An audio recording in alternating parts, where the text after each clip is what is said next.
In today's video, I'm going to teach you how to add or remove exclusions in Microsoft Defender, a crucial step if you want to customize your antivirus settings and ensure that certain files, folders, or processes aren't mistakenly marked as threats.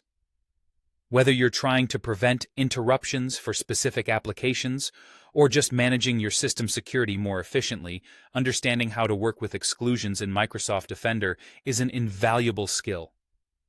Let's start by getting to the Windows Security Dashboard. First, you'll need to click the Start button on your taskbar, the icon that looks like a little window on the bottom left of your screen.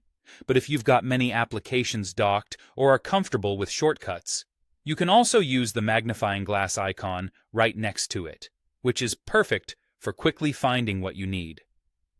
Once you've got the search bar open, go ahead and type in Windows Security or Microsoft Defender.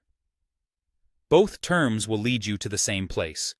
As soon as you see Windows Security appear in the list of search results, click it to launch the app. The dashboard might look a bit overwhelming at first, but don't worry, it's actually quite straightforward once you know where to look. When the app opens, you'll see a few different sections. Your focus should be on the Virus and Threat Protection tile. Go ahead and click there. This will take you to a new window that dives deeper into your security settings. Here, you'll notice a section labeled Virus and Threat Protection Settings.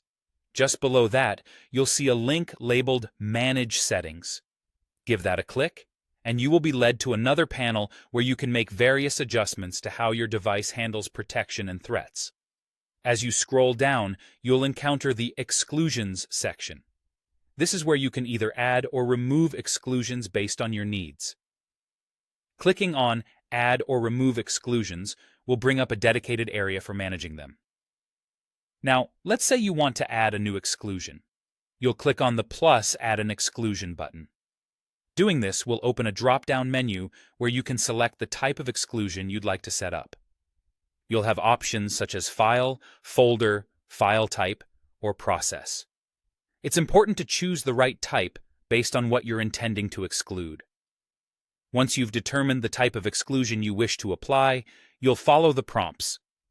This might involve browsing your computer to locate the specific file or folder you're excluding, or entering a file extension or process name that should not be monitored by the software. So, there you have it. Adding or removing exclusions in Microsoft Defender can give you that extra level of control over your antivirus settings. This way, you can prevent any unintended disruptions to your workflow while keeping your system secure.